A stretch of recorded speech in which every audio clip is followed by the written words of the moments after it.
Alright, we're in the next section now. This section is similar to probability. It's actually the one section of this chapter where we kind of talk about something other than probability. It's kind of similar though. Like if you were going to go bet on a football game or a horse race or something, they would probably tell you the odds and then base how much money you would make on those odds, right? So the odds, there's two types of odds, odds against and odds in favor. So let's see, it's very similar to probability. It's just kind of your denominator is different than probability. That's the only difference. So let's see, in the definition, the odds against an event, it's a ratio of the probability that event will fail to occur and the probability that the event will occur. Or you could say it's a success. So let's see, but it simplifies, probably the most useful way to think of it is this area here, the number of outcomes unfavorable versus the number of outcomes that are favorable. So I'd say the way to remember it is, these are the odds against. So the odds against, you have in the numerator the number of ways that it can happen. Odds against, whereas the odds, oh sorry, I messed this one up. The odds in favor, this should be in favor, I'm sorry, I messed that one up. I put against again, like hello. The first one was against, now we're in favor. If you want the odds in favor, you're going to have how many times that does occur in the numerator.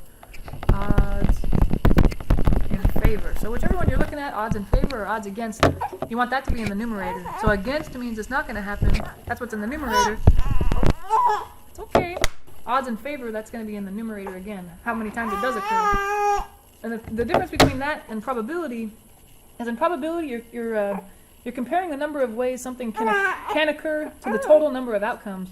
But in odds, you're not comparing to the denominator being the total number of outcomes. You're comparing to how many ways can something not happen. So you're comparing, I guess, one thing to the opposite. Like how many outcomes are unfavorable versus favorable. And I noticed that the odds in favor is just the direct reciprocal.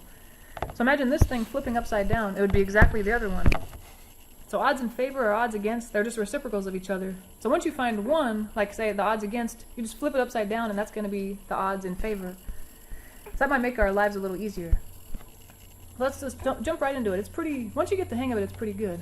So in her wallet, example 1, Anne has 12 bills. So 12 total bills. Good to keep in mind.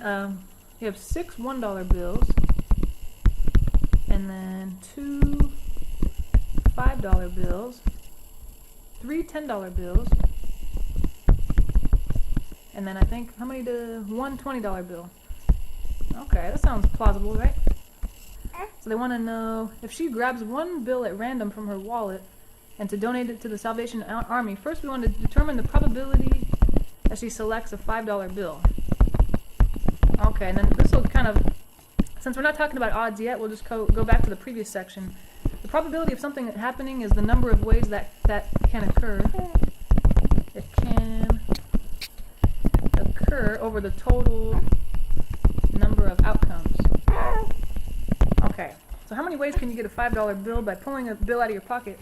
Well, there were 2 $5 bills, so there's 2 ways she can get that $5 bill, getting one of them or the other. And the total number of outcomes, or how many bills were in her pocket, or in her wallet, or whatever it was. She had 12 bills in her wallet. And then that reduces... Okay, and then that, of course, that reduces to 1/6.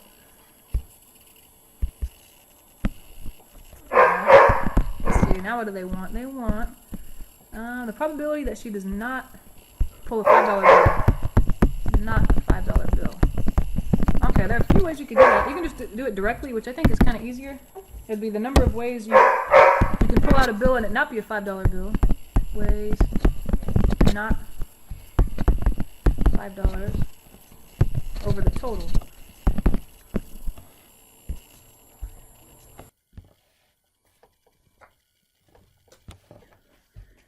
Okay, the total number of outcomes, which is the same, of course. Let's see, number of ways to not get a $5 bill. There are 10 bills left over after you take the $5 bills out, so there are 10 ways to not get it, because there are 10 bills that are not $5 bills, and that reduces to 5/6. Or we could have used the formula. Probability of something not happening is 1 minus the probability of it happening. which would be, alright, which would have been 1 minus the original 1/6, which gives you 5/6. So either way, use the formula or you use, you know, kind of the old-fashioned way. You should get the same answer. It's up to you. Okay, now we're talking about die. Okay, don't be morbid, but we're talking about the singular of dice. So one dice is tossed. Determine the odds against rolling first of 5. Okay. And notice they said the odds against. So it's going to be the numerator is the number of ways something cannot happen. The thing that they're talking about. Ways. Or, I don't know, cannot or doesn't happen. Over number of ways it does happen.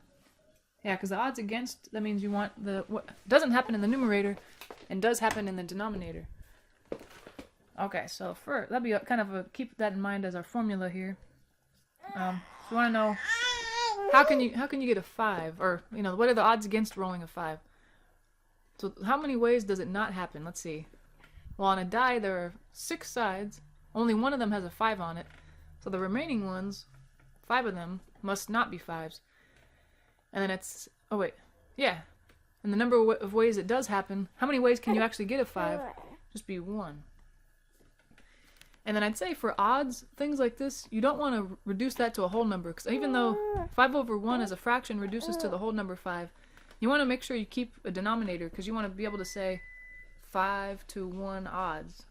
You know, you want to keep 2 numbers in there so you know what to compare the 5 to. And sometimes you'll even see it with a little colon, like 5:1. Those are all correct answers, so just keep in mind those all mean the same thing. And then let's see, part B. What are the odds against getting an odd number? So same thing, we're going to use the same kind of idea. How many ways can that not happen? So how many ways can you get a number that's not odd, or in other words, even? Well, 3 of the numbers on a die are even. And then how many ways can you get an odd number? Because that's, how many ways can that actually happen? There are 3 odd and 3 even. So the numerator and the denominator are the same. We can reduce that to either 1, but again, we don't want a whole number because we want something to compare the numerator to. So it's 1 to 1, or you could say 1 to 1 in words or with the colon. Any of those work. And then part C, we have a number less than 5. So we're going to do how many ways does that not happen over how many ways does that happen. So the denominator is going to be exactly that. How many ways do you get a number less than 5? Well, on a die, how many numbers are less than 5? 1, 2, 3, and 4. So there are 4 ways to do that. And then the opposite of that, how many ways are there to not get a number less than 5? I guess the numbers that are not less than 5 are 5 and 6. There are 2 of those guys. You have 2 over 4, which you could reduce to 1 over 2. So 1 to 2 odds. 1 to 2. And you could do it with a colon. That'll work. Okay, last part of this one. Let's determine the odds against rolling a number greater than 4. So that, again, the denominator is going to tell you how many ways that can happen. So how many numbers are greater than 4 on a die? Just 5 and 6. Right, okay, so there are 2 of those guys. And then how many numbers are not greater than 4? 1, 2, 3, and 4. So 4 of them. It's just going to be the exact, well, not the exact same as the last one, but the reciprocal of that. 2 over 1. And I'd leave it that way. It's okay. 2 to 1 in words, odds. 2:1. Any of those are fine. And they should probably tell you how to write the answer if you're doing the homework. Alright, so we talked about playing cards in the last section, and I've listed a Wikipedia site that shows you kind of how a standard deck of playing cards is laid out if you're not familiar with it. But yeah, it'd be helpful to go there or look at the last section to see. But let's see, they want us to determine the odds against and the odds in favor. Let's see, you know what, how about, let's find the odds against each of these first, and then we'll find the odds in favor. So I mean, I could write the little formula down again, but we have, let's see, I think we did that in example 2. The number of ways it doesn't happen over the number of ways it does happen. So the odds against getting a king in part A, for example, would be the number of ways you don't get a king. Or no king, however you want to say it. Over the number of ways to get a king. Okay, and as we talked about in the last section, there are 4 kings in a deck. And the rest of them are not kings.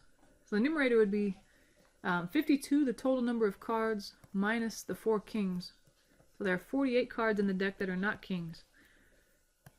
That's anyway how we get the number of cards that are not kings. So it's 48 over 4, which reduces to 12 over 1. And again, you want to leave it like that. Either that or 12:1 or 12:2:1 in words. Any of those are fine. Okay, and we'll find the odds in favor later. How about a spade? Okay, there are 13 spades, because that's a suit. And every suit, there are 13 of each. 13 plus 13 plus 13 plus 13, because there are 4 suits. 13 spades. So that means that since there are 52 total cards, minus the 13 that are spades, that'll be how many are not spades. And that's 39 cards that are not spades. Okay, so it's supposed to be, the odds against are going to be the number that are not spades over the number that are spades. Okay, the number that are not spades, that's 39. We just kind of calculated that over here. The number that are spades, we said there were 13 in a deck. So that comes out to 3 out of 1. 3 to 1 odds, or you can write it in words, or you can write it in the colon. So that, odds, it really means that there are, for every 3 times you don't get a spade, there's 1 time you will get a spade, I guess. Is one way to think of it. And like in the last one, for every 12 times you don't get a king, 1 time you will get a king, I guess. That's kind of the ratio of getting what you want to not getting what you want. Or sorry, vice versa. Not getting what you want to getting what you want.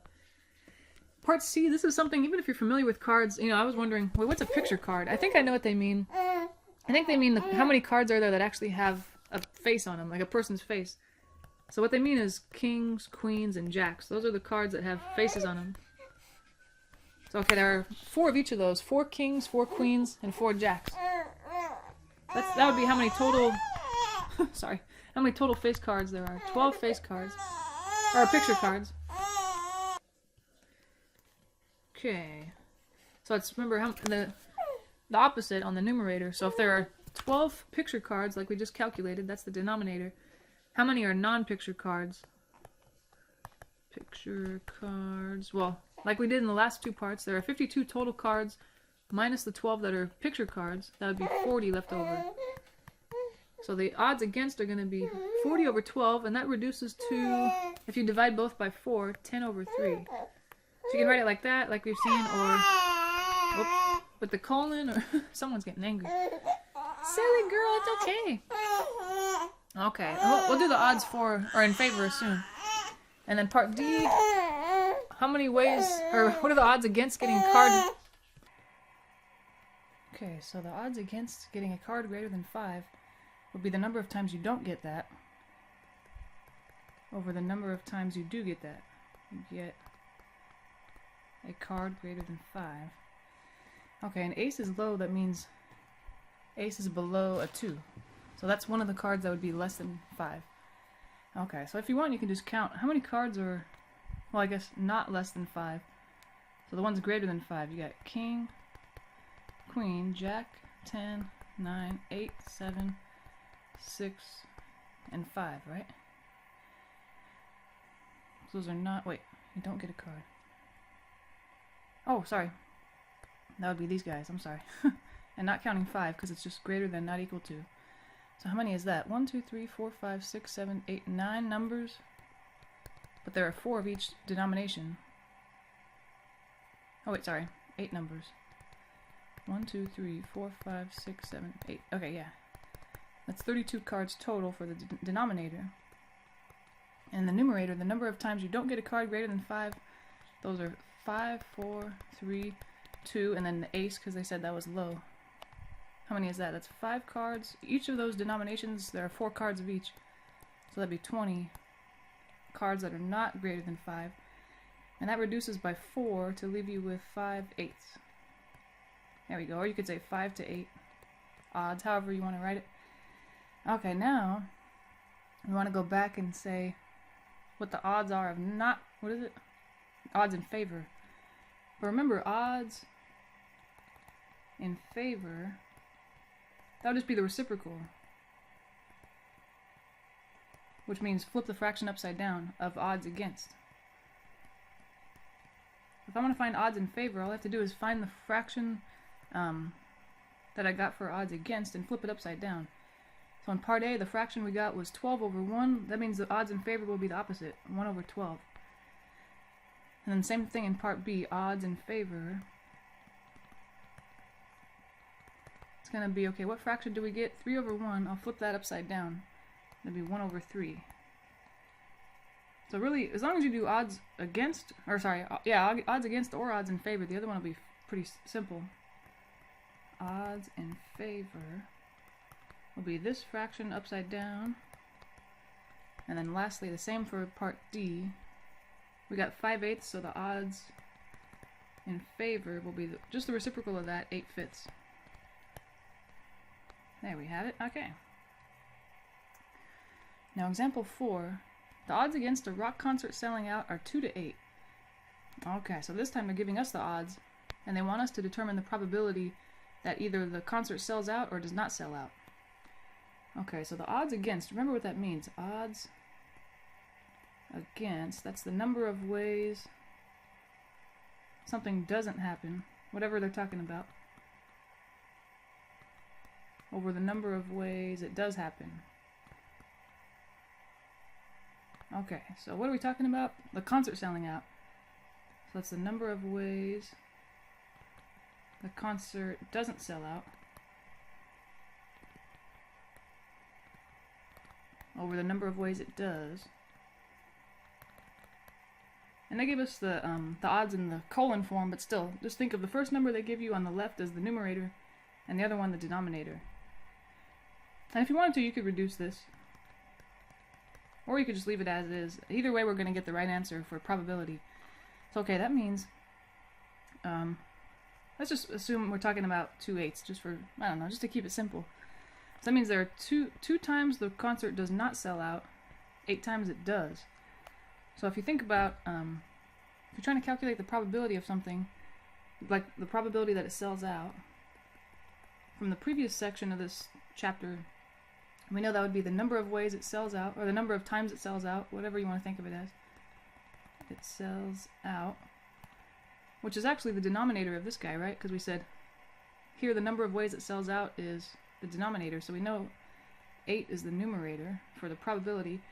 And for probability, you're always comparing to the total. So this would be, the denominator is the total number of outcomes. But if you think about, like in this situation, you have either a concert sells out or it doesn't sell out. So you know 2 times it doesn't sell out, 8 times it does.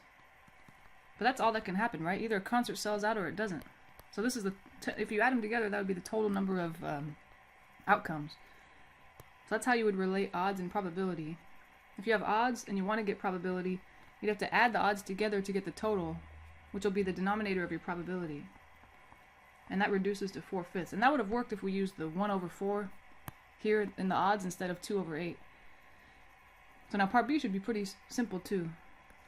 The probability that the concert does not sell out would be, the denominator is going to be the same because it's still the total, but the numerator is now the number of ways it does not sell out, which would be the numerator of the odds we were given. Okay, so let's see. How many ways does it not sell out? That was the numerator, right? 2 over the total, which we said in the previous part was 10, and that reduces to 1/5.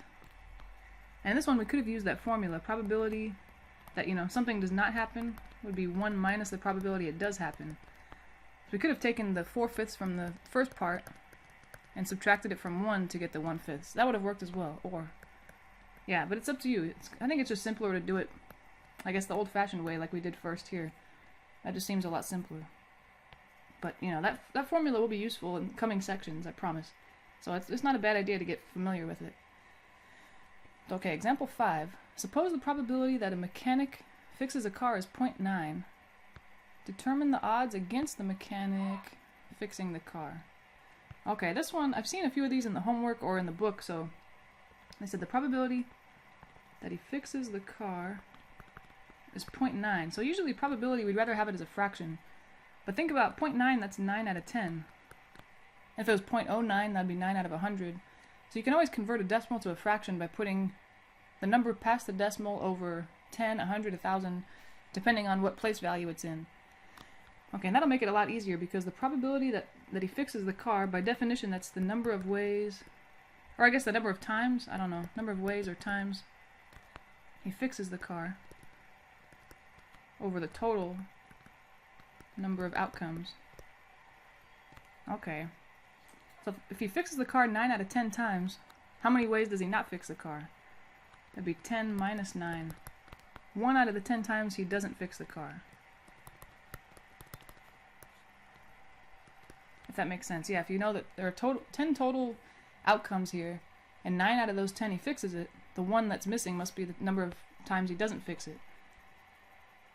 So if you want the odds against the mechanic fixing the car, okay, how does that work? Odds against, that's the number of times it doesn't happen over the number of times it does.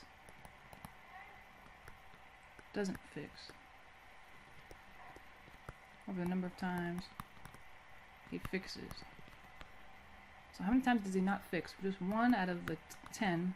How many times does he fix it? 9 out of the 10. So anyway, between example 4 and example 5, we know how to take probability and get odds, and then with the other example, we know how to take odds and get probability. So that's pretty useful. Let's see, so example 6, 1 in 104 individual tax returns will be randomly selected to be audited by the IRS. So you know what we could say? That means the probability that it's audited is 1 out of 104. Because that's the number of times it does get audited over the total. Okay, and they want the probability that an individual tax return will be audited. Okay, well actually we just did that. So it would be 1 over 104. And then the odds against. Okay, how does that work? Odds against, that's the number of ways it doesn't happen, or the number of ways you won't get audited over the number of ways you will.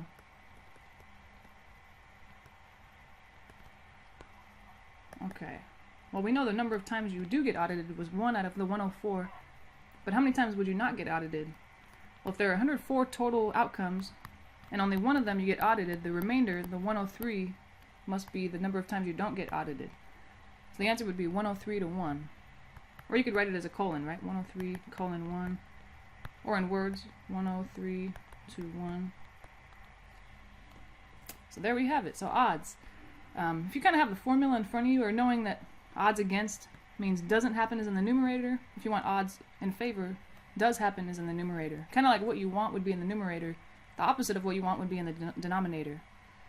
So I hope that made sense. We'll have more probability coming soon, and we won't really talk about odds very much in the future. It's just kind of this one section, and the rest will be more probability based. So thanks for listening. I'll see you in the next video.